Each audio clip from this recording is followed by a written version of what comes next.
না, সেটা তো যেটা শুনেছেন সেটা তো জামাতের সাথে বৈঠক না।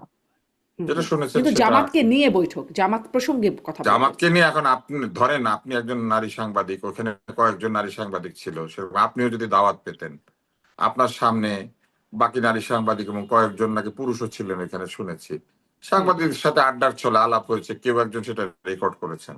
তো এইটা তো গোপন আলাপনা, গোপন মিটিংও না, একটা আলোচনার মধ্যে আড্ডা হচ্ছে, আড্ডার মধ্যে একজন তার মতামত দিচ্ছেন। এটা কি এমবাসির অফিসিয়াল মতামত নাকি এটা তার ব্যক্তিগত কথাবার্তা, এটা তো কোথাও বলা নাই, তাই না? ওখানে একটা আড্ডা হচ্ছিল যতদূর আমি বুঝেছি, এবং সেখানে এরকম কি আর আড্ডা হয়? বন্ধুদের আড্ডার মতো আড্ডা তো না, এটা তো পারপাসফুল আড্ডা যদি হয়ে থাকে, না, তাই নাকি? আড্ডা অনেক পারপাস থাকতে পারে কেন? কেউ দাওয়াত দিয়েছে, ওখানে আড্ডা হচ্ছে, কথাবার্তা হচ্ছে, সেই কথাবার্তার মধ্যে একজন কিছু কথা বলছে, আরেকজন রেকর্ড করছে। আমার তো শোনার ইচ্ছা ছিল যে এই সাংবাদিকরা ওইখানে কি কথা বলেছেন, নিজেদের রেকর্ডটা ছাড়েন নাই কেন? ওনারা এর উত্তরে কি বলেছেন? ওনাদের কথাবার্তা ছিল না এখানে? আড্ডা কি অতটুকু হয়েছে? সাংবাদিকরা দাওয়াত পেলে এমবাসিতে ছ্যাঁচে ফ্যাঁ ফ্যাঁ করে চলে যান, যাওয়ার পরে তারপর রেকর্ড করেন, তারপর আবার নিজেদেরটা ছাড়েন না। সব সাংবাদিকরা তো দাওয়াত দেয় না, ওনাদেরকে দিচ্ছে কেন? নিশ্চয় ওনাদের সাথেও খায় খাতির ভালো, ওনাদেরকে এরকম বিশ্বাস করে, যেমন জামাত ইসলাম নিয়ে ওনারা ভালো কথা শুনেছে, রেকর্ড করেছে। ওনাদেরকে দাওয়াত দিয়েছে, বিশ্বাস ছাড়া দাওয়াত দিয়েছে, আপনাকে দিয়েছে, আমাকে দিয়েছে, মোস্তফা ফিরোজকে দিয়েছে? দেয় নাই তো। বেছে বেছে দাওয়াত দেয়, বেছে বেছে এখানে গিয়েছে। ফলে এই পুরো জিনিসটা নিয়ে আমার একটা নেতিবাচক বিষয় রয়েছে। আর আপনাকে দাওয়াত দেওয়ার পর আপনি যদি এখান থেকে রেকর্ড করে এনে কোথাও ছড়িয়ে দেন, সেটা আসলে একদমই ঠিক না। আপনি যদি রেকর্ডই করবেন তাহলে গোয়েন্দা বৃত্তি করেন, ভালো, সেটা ভালো, কিন্তু রেকর্ড করে এনে আপনি পাঠিয়ে দিয়েছেন কোথাও। ফলে আমি পুরো হুম। প্রসেসটার সঙ্গে আমি একমত না। কিন্তু যেটা ঘটনা সেটা হলো আপনি যেটা জিজ্ঞেস করেছেন, জামাত গোপনে বৈঠক করে, কিন্তু সেই গোপন বৈঠকের কথা উনি জানে, তাহলে এটা গোপন থাকলো কিভাবে? এই আকন সাহেব বলেছেন না এটা? আকন সাহেবের কথা বললেন না আপনি? না, আমি বললাম রেজাউল করিম সাহেবের কথা, এই ইসলামী আচ্ছা, আন্দোলনের। রেজাউল করিম সাহেব। তো রেজাউল করিম জানে কেমনে গোপনে হয়েছে? তার মানে নিশ্চয়ই গোপন বৈঠক উনি দাওয়াত পেয়েছেন, অথবা কিন্তু ওনার লোক গোপন কথা গিয়েছে। তো সব গোপন থাকে না, অনেক কিছুই জানাজানি হয়ে যায়, হ্যাঁ, ফাঁস হয়ে তাহলে যায় উনি পরবর্তীতে, জানে তাই না? আর কি, উনি জানে তো, যেটা জানে সেটা তার গোপন না এক। তাহলে গোপনে কি মিটিং হয়েছে সেই বিষয়বস্তু তো ওনার জানার কথা। শুধু জেনেছে খালি গোপনে বৈঠক হয়েছে, তাহলে বিষয়বস্তু জানার কথা না। যে তাকে গোপন বৈঠকের খবর দিয়েছে সে তাকে বলতে পারে না এখানে কি আলাপ হয়েছে, এরকম একটা ফোন নিয়ে রেকর্ড করতে পারে নাই? করলেই হতো। এক দুই হচ্ছে, উনি বলেছেন ডাল মে কুচ কালা হ্যায়, এখানে ডাল কে আর কালা কে? হুম। মানে দাওয়াত দিয়েছে ধরেন বিদেশি দূতাবাস, আর ওনারা গিয়েছেন, ডাল কোনটা কালা কোনটা এটা তো বুঝতে হুম। হবে। ওনাকে দাওয়াত দিলে উনি যেতেন? রাজনীতিবিদদের কিছু কিছু বিষয় জানেন সাধারণ মানুষ অত্যন্ত ক্ষুব্ধ। তার মধ্যে একটা হচ্ছে ওনাদের যে বিদেশ প্রীতি, ওনাদের যে বিদেশি দূতাবাস প্রীতি, ওনাদের যে বিদেশি দূতাবাসের এই রাষ্ট্রদূত প্রীতি, এবং ওইখান থেকে যেসব সারমন, যেসব কথাবার্তা হয়, এগুলা নিয়ে রাজনীতি করা, এগুলা খুব হাস্যকর, এগুলা খুবই সার্বভৌমত্ব বিরোধী জিনিস। এবং এইগুলা নিয়ে যে আমরা আলাপ আলোচনা করি, আপনার মনে আছে ওবায়দুল কাদের বলেছিল বাইডেনের সাথে সেলফি উঠে গেছে, তলে তলে ঠিক হয়ে গেছে। হুম। হুম। এটা কি ছিল? এই একই জিনিস ছিল।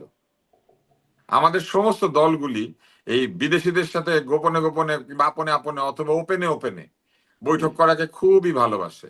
এবং তারা বলে আমি করেছি ওপেনে, তুমি করেছো গোপনে। আরে ভাই, ওপেনে করলে আর গোপনে করলে কিছুই আসে যায় না। আপনি বাংলাদেশের স্বার্থ নিয়ে নির্বাচন নিয়ে ওখানে যাবেন কেন? ট্রাম্প আর বাইডেন কি আমাদের সঙ্গে আলাপ করতে এসেছিলেন, আমাদের রাষ্ট্রদূতের সাথে? কিংবা রিপাবলিকান পার্টি আর কি বলে ডেমোক্রেটিক পার্টি এসেছিল? আসে নাই তো। তাহলে আপনারা যান কি করতে? এটা অদ্ভুত ব্যাপার না?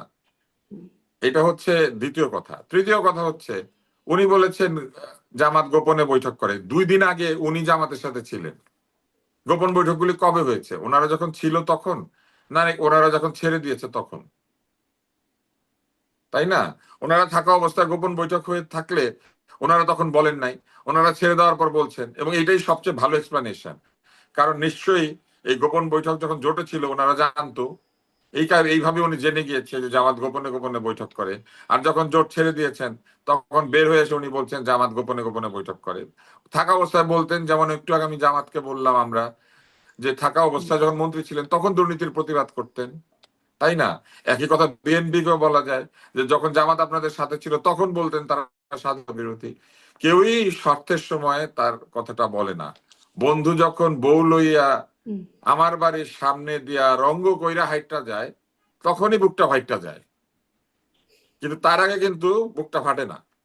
এই বন্ধু যখন বন্ধু ছিল তখন সে ভালো ছিল।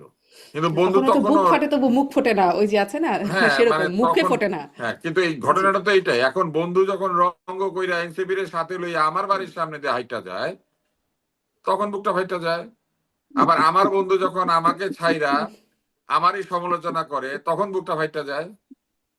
তাই না? সবারই বুক ফাটতেছে কারণ স্বার্থহানি হয়েছে। এখানে কোনো জায়গাতেই নৈতিক কারণে এই কথাগুলি হচ্ছে না। এই একই বৈঠকে ওনারা হাজির থাকতেন খুব ভালোভাবে, যদি তারা ওই জোটে থাকতেন এবং একটা শব্দ করতেন না। আমার খুবই জানার ইচ্ছা, আর কতদিন আমাদের দেশের মানুষ এইভাবে বিদেশিদের পরামর্শ, বিদেশিদের ইয়েস নো, বিদেশিদের হ্যাঁ বলা, বিদেশিদের অ্যাপ্রুভ করা, এইগুলাতে ব্যস্ত থাকবে। আধিপত্যবাদ যদি সত্যি একটা শব্দ হয়ে থাকে, এই আধিপত্য যেই করুক সেই খারাপ। জি। চামড়া রং দিয়ে আধিপত্য হিসাব হয় না। কার সাথে আপনার বর্ডার আছে সেটা দিয়ে আধিপত্য হিসাব হয় না। আধিপত্যবাদ যে করবে সেই খারাপ, সেই ভুল। সকল আধিপত্যবাদী আমাদের জন্য ক্ষতিকর। কি কারণে আমরা অন্যের কাছে এটা জানতে যাব? তাই না? এটা তো জানার কোনো প্রয়োজন নাই, এবং তাদেরকে মেনশন করারও কোনো প্রয়োজন নাই। হুম। জি। কিন্তু প্রয়োজন কি আসলে আছে? মানে এটা একটা মানে প্রশ্ন আমি মোস্তাফিরুজ আপনার কাছ থেকে শুনতে চাই। কেন এই বিষয়গুলো হচ্ছে? মানে মার্কিনীদের যে আনুষ্ঠানিক বক্তব্য একটা যে আমরা কোনো দলের পক্ষে না, মার্কিন রাষ্ট্রদূত বললেন সাংবাদিকদের সামনে। আর এই অনানুষ্ঠানিক বা অফ দ্য রেকর্ড যে কথোপকথন হচ্ছে, সেখানে একটা এই জেস্টার পাওয়া যাচ্ছে যেখানে খুব স্পষ্টভাবে জামাতের পক্ষে প্রচারণার মানে মতো ব্যাপার-স্যাপার খুবই ইতিবাচক। জামাতকে মানুষ পছন্দ করছে। জামাত গেলে কি যে কনসার্ন বা উদ্বেগের জায়গাগুলো হয়তো থাকতে পারে সেগুলোর ব্যাপারেও তারা আশ্বস্ত করছে, যেটা হবে না, ওটা হবে না, শরিয়া কায়েম করবে না, নারীদের প্রতি নানান রকম বিষয়ে আশ্বস্ত করছে। অপরদিকে বিএনপির প্রসঙ্গে একটুখানি কথা আছে পুরোটাতে, সেখানে বলছে বিএনপি ক্ষমতায় গেলে আবার নিজেদের মধ্যে অভ্যন্তরীণ কোন্দল আর দুর্নীতি শেষ হয়ে যাবে। এরকম স্পষ্ট পক্ষপাত দেখা যাচ্ছে অনানুষ্ঠানিক কথোপকথনের মধ্যে। এটি আসলে মানে এটি কি কোনো বার্তা দেয়? ডাল মে কুছ কালা হ্যায়?